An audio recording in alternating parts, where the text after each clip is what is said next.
Friends, कैसे हैं सब लोग। दोस्तों आज का क्लास हमारा DEd SC IDD first year से रहेगा। DEd SC IDD first year, ठीक है। DEd SC IDD first year, ठीक है। कोर्स रहेगा हमारा कोर्स 2 से, टॉपिक हमारा और यूनिट है हमारा कोर्स 2 का unit 2.1 concept and meaning of learning characteristics, यानी कि सीखने की अवधारणा, अर्थ और विशेषताएं। कोर्स 2 पर यूनिट 2.1 स्टार्ट करते हैं। आज यूनिट 2.1 पहला टॉपिक है concept and meaning of learning characteristics, ठीक है। तो इस टॉपिक में, इस यूनिट में आपसे पूछा गया है कि सीखने के बारे में, सीखने की अवधारणा, अर्थ और विशेषताएं। इससे संबंधित अगर आपका प्रश्न पूछा जाएगा तो आएगा आपका सीखना क्या है, सीखने का अर्थ को परिभाषित करते हुए सीखने की विशेषताओं का वर्णन कीजिए या सीखने की विशेषताओं की व्याख्या कीजिए। 10 नंबर के लिए वेरी वेरी मोस्ट इंपोर्टेंट रहेगा इस टॉपिक से, ठीक है, कोर्स 2 से। तो दोस्तों देखिए, सीखना क्या है, लर्निंग क्या है, सीखना क्या है। सीखना किसी व्यक्ति के व्यवहार में परिवर्तन है और सीखने की प्रक्रिया एक ऐसी प्रक्रिया है कि कोई भी व्यक्ति अपने जीवन में हर समय हर क्षण कुछ ना कुछ सीखता रहता है। और सीखना बिना उद्देश्य का नहीं होता। किसी भी कार्य को आप सीख रहे हैं, हर किसी कार्य का एक ना एक उद्देश्य होता है। तो दोस्तों सीखने की अवधारणा क्या है, सीखना क्या है, ठीक है। सीखना एक प्राकृतिक घटना है। क्या है, सीखना क्या है, प्राकृतिक घटना है। प्राकृतिक घटने का मतलब, क्यों उन्होंने प्राकृतिक घटना क्यों कहा है, क्योंकि प्रकृति में जितने भी मनुष्य, जानवर जो है या जितने भी जनजाति है, क्या है, सभी लोग अपने प्रकृति यानी कि वातावरण, चारों ओर का जो पर्यावरण है उसके बीच रहकर सीखता है, उसके साथ अंतरक्रिया करता है, अपने वातावरण के साथ। वातावरण के अंतर में क्या करता है, विभिन्न प्रकार की गतिविधियां करता है, कार्य करता है, ठीक है। उन कार्य से उनको अनुभव मिलता है और जो अनुभव प्राप्त होता है वह परिवर्तन होता है, और जो परिवर्तन उनको जो उनके व्यवहार में परिवर्तन आता है वह क्या है, एक प्रकार का सीखना है। तो सीखना एक प्राकृतिक घटना है जो मनुष्य और जानवर दोनों सहित सभी जीवों के लिए स्वाभाविक है। ऐसा नहीं है कि मनुष्य ही सीखते हैं, जानवर भी सीखते हैं, लेकिन जानवरों में कुछ शक्तियां नहीं होती है अगर देखा जाए जितनी क्षमता मनुष्य रखता है, ठीक है। तो दोस्तों क्या है, सीखना क्या है, सभी के लिए एक स्वाभाविक प्रक्रिया है और सीखना एक प्राकृतिक घटना है। क्योंकि प्राकृतिक घटना इसलिए कहा गया है क्योंकि प्रकृति के साथ अंतरक्रिया करके ही मनुष्य बहुत सारी चीजें सीखता है और अभ्यास करता है, परिवर्तन करता है, ठीक है ना, अनुभव करता है, ठीक। फिर कह रहे हैं सीखना बच्चे के विकास को प्रभावित करता है। किसको, बच्चे के विकास को। जब बच्चे के विकास विकसित होते हैं, क्षमता विकसित होती है, कौशल विकसित होते हैं, तो कहीं ना कहीं बच्चे का विकास प्रभावित होता है। अगर हम बात करें, अगर कोई भी व्यक्ति लिखना सीख रहा है तो कहीं ना कहीं लिखने के साथ वो पढ़ना भी सीख रहा है, अन्य कौशल भी उसके साथ विकसित होते हैं। तो क्या है, सीखना बच्चे के विकास को प्रभावित करता है, ठीक है। विभिन्न प्रकार के विकास है, संज्ञानात्मक हो गया, सामाजिक विकास हो गया, भावनात्मक विकास हो गया, ठीक है। मतलब सभी विकास क्या है, सीखने पर भी निर्भर है, ठीक है। एक बच्चा केवल सीखने की प्रक्रिया और अनुकरणीय परंपराओं और रीति रिवाजों के माध्यम से नई आदतें सीखता है। यानी कि कह रहे एक बच्चा क्या है, केवल सीखने की प्रक्रिया और अनुकरण से ही क्या सीखता है, वो अपने परिवार की परंपराओं और उनके रीति रिवाजों के माध्यम से नई आदतें सीख लेता है। सीखने के माध्यम से बौद्धिक कौशल भी विकसित होते हैं। बौद्धिक कौशल का मतलब है यहाँ पर सीखने के माध्यम से जब बच्चा किसी कार्य को कर रहा है, उस कार्य के बारे में सोच रहा है, समझ रहा है, अनुभव कर रहा है, सीख रहा है, तो कहीं ना कहीं कई सारे बौद्धिक या संज्ञानात्मक कौशल विकसित होते हैं। बौद्धिक कौशल से संबंधित अगर हम बात करें, जैसे हमारा सोचना हो गया, समझना हो गया, कल्पना करना हो गया, तर्क करना हो गया, समस्या समाधान करना हो गया, ठीक है, ये सारी चीजें सीख लेता है, ठीक है। और सही गलत का निर्णय किसके माध्यम से लेते हैं, सीखने से, बौद्धिक क्षमताओं के माध्यम से।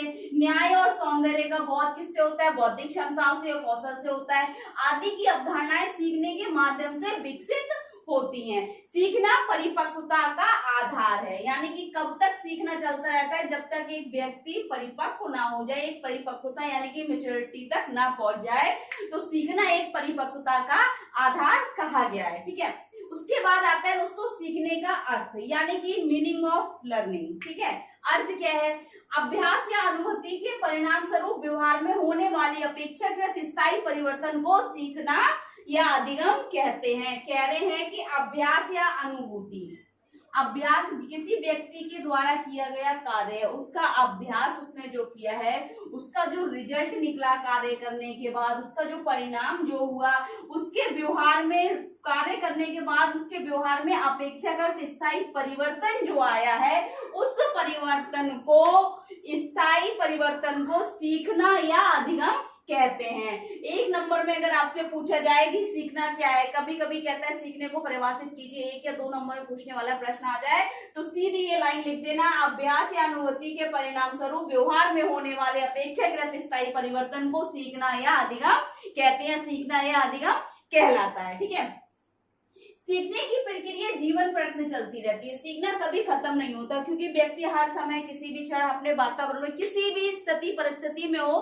कहीं ना कहीं वो कुछ ना कुछ सीखता रहता है। ठीक है, यह प्रक्रिया कब शुरू? जन्म से तुरंत बाद प्रारंभ हो जाती है। वैसे सीखना गर्भ से ही प्रारंभ हो जाता है, ठीक है, विकास गर्भ से, लेकिन सीखना जन्म के तुरंत बाद प्रारंभ हो जाता है। ठीक है, 1 नंबर में पूछने वाला प्रश्न है, ध्यान रखना। सीखने से सीखने वाले की संज्ञानात्मक क्षमता का विकास होता है, यानी कि जो व्यक्ति सीख रहा है उसका क्या होगा? संज्ञानात्मक क्षमता का विकास होगा। जब कोई व्यक्ति किसी कार्य को सीखता है तो उसका बौद्धिक स्तर बढ़ता है, बौद्धिक कौशल उसके कार्य करते हैं, तो उससे क्या होगा? संज्ञानात्मक विकास विकसित होता है। ठीक है, फिर कह रहे हैं सीखने से सीखने के कौशल विकसित होते हैं और दृष्टिकोण भी विकसित करता है सीखना। ठीक है, सीखना व्यक्ति के सर्वांगीण विकास में मदद करता है। सर्वांगीण विकास का मतलब हो गया यहाँ पर हमारा शारीरिक विकास, ठीक है, मानसिक, संवेगात्मक, ठीक है, सामाजिक, शैक्षणिक, यानी कि जितने भी विकास है हमारे शारीरिक, मानसिक, ठीक है ना, संवेगात्मक, संज्ञानात्मक, भाषा विकास भी आ गया इसमें हमारा।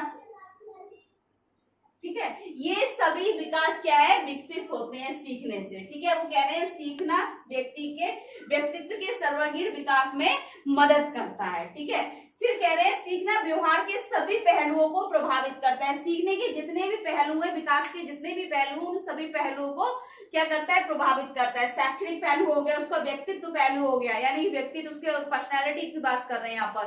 ठीक है, तो उसकी जितने भी व्यक्तित्व से संबंधित जितने विकास हैं वो सभी उनको प्रभावित करता है सीखना, जिसमें कौशल, ज्ञान, दृष्टिकोण, व्यक्तित्व, प्रेरणा आदि शामिल है। ठीक है, अब इस बात करते हैं दोस्तों इसकी विशेषताओं की। सीखने की क्या विशेषताएं हैं? सीखने की निम्नलिखित विशेषताएं हैं दोस्तों, जैसे कि सबसे पहले कहा गया है सीखना समस्या समाधान की एक विधि है। सीखने के माध्यम से हम क्या कर सकते हैं? किसी भी समस्या के समाधान तक पहुंच सकते हैं। अगर हम किसी कार्य को जानते हैं तो क्या होगा?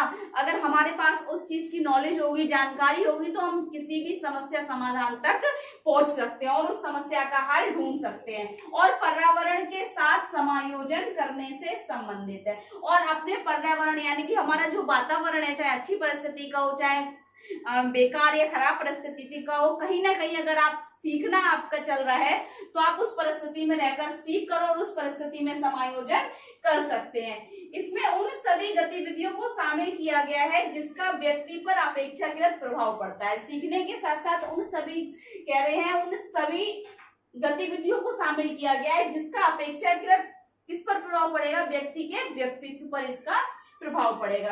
दूसरा कह रहे हैं सीखना उत्तेजना और प्रतिक्रिया के बीच संबंध को फिर से स्थापित करता है। यानी कि सीखना क्या है दोस्तों? उत्तेजना और प्रतिक्रिया, यानी कि जो व्यक्ति किसी भी प्रकार की उत्तेजना या किसी भी बात को लेकर, किसी भी कार्य को लेकर उत्तेजना और कह रहे हैं प्रतिक्रिया जो दिखाता है, उस बीच के संबंध को फिर से स्थापित करने की प्रक्रिया क्या है?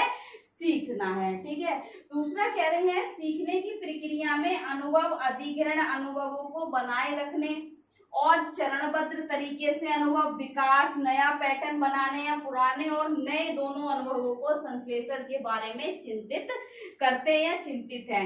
यानी कि उनके कहने का ये मतलब है कि सीखने के माध्यम से सीखने की प्रक्रिया में अनुभव अधिग्रहण करना, यानी कि जब हम किसी कार्य को सीख रहे हैं तो उस कार्य में हम क्या कर रहे हैं? यानी कि पहली बार अगर कोई भी किसी कार्य को सीखता है तो कहीं ना कहीं वह उस कार्य के जो क्रमबद्ध चरणबद्ध जो एक कार्य करने के तरीके रहते हैं, एक विधि रहती है, उन सभी को सीख लेता है। जैसे कि हम कभी अगर रोटियां बनानी है तो सबसे पहले आटा छानना है, उसके बाद गूंथना है, उसके बाद गोले बनाने हैं, ठीक है, उसके बाद बेलन करना है। तो कहीं ना कहीं एक क्रमबद्ध तरीके से उसका चक्र चल रहा है कि पहले हमने क्या क्या करना है, ठीक है। तो उसके अनुभवों को अधिग्रहण करना सीखने के अंतर्गत, और उसके अनुभव को बनाए रखने के लिए चरणबद्ध तरीके से अनुभव विकास करना, और कह रहे हैं नया पैटर्न बनाने और पुराने नए दोनों के अनुभवों का संश्लेषण करने के बारे में चिंतित करता है। कौन? सीखना, यानी कि लर्निंग, ठीक है। फिर कह रहे हैं सीखना संज्ञानात्मक, रचनात्मक और भावनात्मक पहलुओं से संबंधित है। सीखना क्या है? संज्ञानात्मक और रचनात्मक दोनों पहलुओं से संबंधित है। ज्ञान की प्राप्ति की प्रक्रिया संज्ञानात्मक होती है, यानी कि जब हम किसी ज्ञान को प्राप्त करते हैं तो पहले हम सीखते हैं और उसकी प्रतिक्रिया या कह रहे हैं उसकी प्राप्ति हमें कैसे होती है? अपने संज्ञानात्मक विकास से होती है, और संज्ञानात्मक विकास के माध्यम से हम किसी चीज को सीखते हैं। फिर कह रहे हैं भावनाओं में कोई भी परिवर्तन भावात्मक होता है और रचनात्मक नई आदतों या कौशलों का अधिग्रहण होता है, ठीक। नेक्स्ट कह रहे हैं सीखना सर्वगीण विकास है। सीखना क्या है दोस्तों? सर्वगीण विकास है। सर्वगीण यानी कि मानव के जितने भी विकास है वे सभी क्या है? सर्वगीण विकास कहा गया है कि जितने भी विकास, शारीरिक, मानसिक, संज्ञानात्मक, सामाजिक, संवेगात्मक, ठीक है, शैक्षणिक, भाषा विकास, ये सभी सर्वगीण विकास है। यानी कि सीखने के माध्यम से ही बच्चे में या व्यक्तित्व में क्या है? सर्वगीण विकास होते हैं। सीखना समायोजन है, यानी कि किसी भी कार्य में या किसी भी गतिविधि में, किसी भी वातावरण में, स्थिति परिस्थिति में समायोजन हम कैसे, किसके माध्यम से करते हैं? संज्ञानात्मक विकास और संज्ञानात्मक योग्यता या स्तर, और हम कह रहे हैं सीखने के माध्यम से। सीखना एक समायोजन है जिसमें हम किसी भी वातावरण में समायोजित कर लेते हैं अपने आप को, ठीक है, शामिल कर लेते हैं। सीखना बुद्धि है। सीखना क्या है? एक बुद्धि है जो क्या है? बुद्धि के माध्यम से हम किसी चीज को अनुकरण करते हैं, सीखते हैं और अपने व्यवहार में परिवर्तन लाते हैं। सीखना सक्रिय होता है, ठीक है, सीखना कभी निष्क्रिय नहीं होता, सीखना सक्रिय होता है, ठीक है। सीखना पर्यावरण का उत्पाद है, क्योंकि अगर आप सीखते हैं, अनुभव करते हैं, अभ्यास करते हैं तो कहीं ना कहीं अपने वातावरण में आप किसी चीज का उत्पाद कर रहे हैं, कोई ना कोई नई चीज की खोज कर रहे हैं और उस चीज को बना रहे हैं, ठीक है। फिर कह रहे हैं सीखना व्यक्तिगत और सामाजिक दोनों है। सीखना क्या है दोस्तों? व्यक्तिगत भी है, अपने लिए भी सीखना है, और सामाजिक यानी कि समाज या समूह में भी सीखना है। यानी कि ऐसा नहीं है कि जो आप सीख रहे हैं वो केवल आपके लिए है, सीखना दूसरे के लिए भी है। जैसे कि एक कोई, अगर हम बात करें एग्जाम्पल के लिए, कोई इंजीनियर है तो इंजीनियरिंग करता है तो वो अपने लिए नहीं करता, दूसरों के लिए भी करता है, अपने लिए, ठीक है। कोई मैकेनिक है तो अपनी भी संभालता है, दूसरे का सामान। यानी कि अगर कोई अपने लिए सीखे तो शायद अपने जो वातावरण, हमारा जो एक वातावरण में जो चीजें बन रही हैं, चल रही हैं, तो क्या है, वह एक सीमित हो जाएंगी। तो सामाजिक इसलिए कहा गया है कि कोई भी व्यक्ति जो सीखता है, जैसे कोई टीचर है वह पढ़ रहा है लेकिन अपने लिए पढ़ा और दूसरों को भी टीचिंग की, तो कहीं ना कहीं वो सामाजिक भी हो गया, ठीक है। इसलिए कहा गया है कि सीखना क्या है? व्यक्तिगत और सामाजिक दोनों है। सीखना उद्देश्य पूर्ण होता है। क्या है दोस्तों? जब हम किसी चीज को सीखते हैं तो कहीं ना कहीं उसमें कोई ना कोई उद्देश्य छुपा होता है। तो सीखना कभी ऐसा नहीं होता कि बिना उद्देश्य के सीखा। सीखना हमेशा उद्देश्य पूर्ण होता है, और जो उद्देश्य पूर्ण नहीं होता उसे अर्जन कहते हैं, ग्रहण करना कहते हैं, सीखना नहीं कहते हैं, ठीक है। सीखना अनुभव का आयोजन करता है। सीखना कह रहे हैं अनुभव का आयोजन का मतलब हो गया कि जब हम किसी चीज को सीखते हैं उससे पहले हमारे पास एक प्रेरित करने की जो प्रक्रिया आती है, प्रतिक्रिया होती है, और हम अंदर से प्रेरित होते हैं, आंतरिक प्रेरित होते हैं। तो कहीं ना कहीं अनुभव क्या होता है? आयोजन करता है उस चीज का। सीखना अनुभव का आयोजन कर रहा होता है और हम उसके लिए प्रेरित होते हैं और उस कार्य को करते हैं, ठीक। नेक्स्ट कह रहे हैं सीखना हस्तांतरणीय होता है। यानी कि सीखना हमेशा हस्तांतरणीय इसलिए कहा गया है कि एक से दूसरे तक पहुंचता है, दूसरे से तीसरे तक पहुंचता है, इसलिए कहा गया है। जो सीखना कुल स्थिति के प्रति व्यक्ति की समग्र प्रतिक्रिया है, ठीक है ना। नेक्स्ट कह रहे हैं सीखना सार्वभौमिक है। सीखना सार्वभौमिक है, ऐसा नहीं है कोई एक व्यक्ति सीख गया उस चीज को कोई दूसरा नहीं सीख सकता। यानी कि मैं टीचिंग कर रही हूँ तो मैं ही सीख रही हूँ और दूसरा नहीं। तो सीखना सार्वभौमिक है, कोई भी व्यक्ति किसी भी कार्य को सीख सकता है। ऐसा कोई कार्य नहीं है जो व्यक्ति नहीं सीख सकता है और कोई एक सीख सके। हर व्यक्ति हर कार्य को सीख सकता है जो शिक्षार्थी के आचरण को प्रभावित करता है। तो ये हमारे सीखने की विशेषताएं थी, निम्नलिखित विशेषताएं थी, और ये 10 नंबर के लिए आपके लिए वेरी वेरी मोस्ट इंपोर्टेंट रहेगा। यदि 5 नंबर में आएगा तो आपको इस तरीके से ये विशेषताएं बतानी है। अगर आपका 10 नंबर में आ गया, 250 शब्दों में करेंगे, तो आप हर पॉइंट को एक्सप्लेन करेंगे, एक इसकी विशेषता डालने के बाद उसका आप डिटेल करेंगे थोड़ा थोड़ा, तब आप इसको 250 शब्दों में कर पाएंगे। इससे रिलेटेड अगर आपको कुछ समझ नहीं आ रहा है, कुछ डाउट लग रहा है, कुछ गलत है, कुछ पूछना है, तो कमेंट बॉक्स में जाके कमेंट करें। ज्यादा से ज्यादा वीडियो लाइक करें, चैनल को सब्सक्राइब करें, बेल आइकन को प्रेस करें, ताकि नेक्स्ट आने वाली क्लास आप तक पहुंचती रहे। दोस्तों, थैंक यू सो मच।